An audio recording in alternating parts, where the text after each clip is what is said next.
I'm chilling, man. What's good with you? Hey, first things first, I got to congratulate you on the album.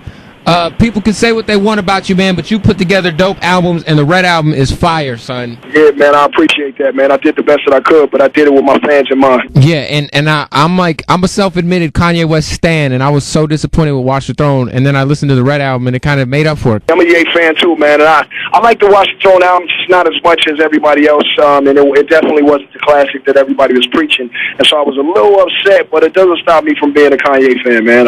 You know, he give on his own, he's great. Yeah, definitely. The Red Album, man, you got banger. You hooked up a Primo on the Red Album. The song with Kendrick is... Yeah, man, I appreciate it a lot, man. What I tried to do on the Red Album that I did, that I didn't do on my others, man, was I just tried to really give my fans what everybody else in hip-hop wasn't giving them, man, which is, you know, crazy, real hip-hop music with all the people that they appreciate. Like, they appreciate Drake, you know what I'm saying? And they appreciate Weezy, and then they appreciate Dr. Dre. And you know you ain't hearing no verse from Dr. Dre, but every so often. So I wanted to give them everybody and all the stars that you love on one album. So that's why I had it executive produced by Pharrell. Had Pharrell and the Neptunes do a beat. Had Dre work on the album, oversee it, narrate it. Just things that you wouldn't get from any normal hip-hop album. It ain't one other person in hip-hop that will give you an album with Dr. Dre, with Pharrell, with Weezy, with Drake, with Rick Ross, with Beanie Siegel, Furtado, Tyler Creator on one album. Hey, now, I know that the album got pushed back a few times.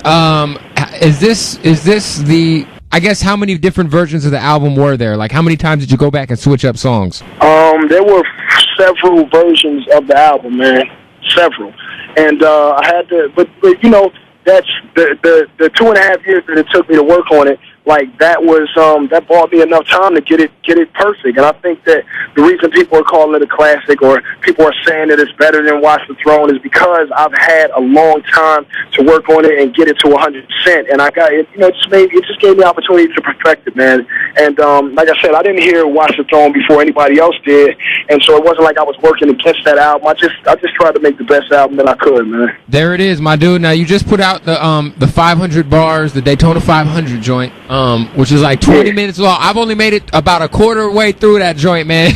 What is, I mean, how much of that, did you pen that whole thing, or was it some of it freestyling? Because you was spitting 20 minutes straight. Yeah, I freestyled that whole joint, man. I freestyled the whole joint 21 minutes straight. That shit is crazy. I didn't stop, man. That's what it is. And, of course, you are quite the controversial figure in music. I know you just had the situation with the sheriff's office out there, and you were on CNN talking about it. Do you think you kind of got picked on, man, because you're a gangster rapper with that whole Twitter situation? Yeah, I think you know what, I don't think I was picked on. I just think that, you know, that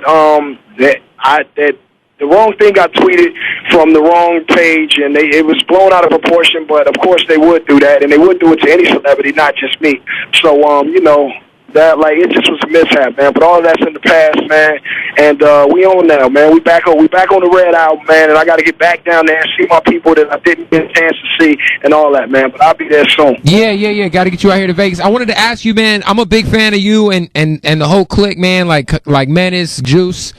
This is like your 4th album, and one thing that you haven't done yet is put any Black Wall Street artists on any of your albums. Is there a reason for that? Nah, there ain't no reason for that. We always do songs.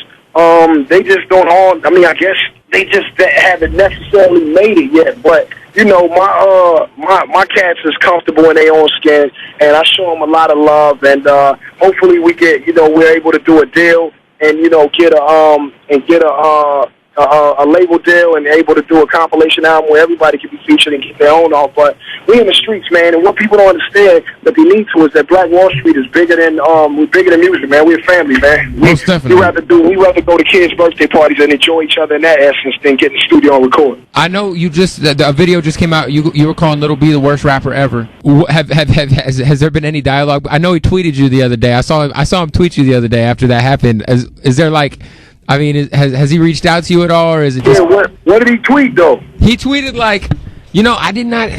But let me ask you something. Before you even say that, could you understand what he tweeted? It was kind of like an inside thing. Like, what he tweeted you, like, it was kind of like it was a conversation between y'all and... Hey, yo, point blank period, man. Let's just look. Lil B is the worst rapper in the world. It ain't for no publicity for him or for me. I just said that because he actually is. And if Lil B got a problem with it, then Lil B can say it, but he better kind of watch how he say it and where he say it, because he might get flipped on his head somewhere. So what I would do if I was Lil B is just take it on the chin and keep on making his music. He got a lot of fans and a lot of followers, and just do that, man. Leave it all rap, because it's just my opinion. All right, so you got a beat from Primo on this album. I know that working with Preem, a lot of times he could be not necessarily difficult to work with, but it's like he just kind of works on his own time scale. Did you record Did you record that song with him, or was it kind of like he shot you the beat over email and you recorded it in L.A. or what? Primo made that beat specifically for me, and I killed it specifically for him. And I did it in the sense of the Illmatic album, and just me being a fan of Nas and me having so much love for my brother Nas. So I had to attack it that way. And I killed it and made it me still. But it's just reminiscent to my love for Nas and that Illmatic album and Primo's legacy. Damn, man. It's been a long time coming. Hey, Game, I appreciate you, man. Thank you for putting out a dope album again, man. I mean, I know like the last 2 or 3 years, it's been a grind to get it out, but it's finally out, and it was definitely, worth the wait, my dude. Man, loved it. I want everybody to just love it. It's West Coast, it's me, it's Game, and it's the best album in the streets right now. That's at least until we hear the Carter 4. I got 1 or 2 Twitter questions. What's up with Detox, son?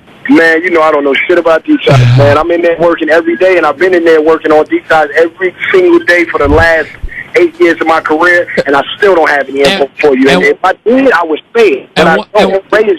I know that you're kind of an emotional dude. You kind of admitted to being bipolar. Like one day you'll say, "Yo, fuck this dude." The next day you'll be like, it's whatever. But I know you've explored squashing whatever with 50.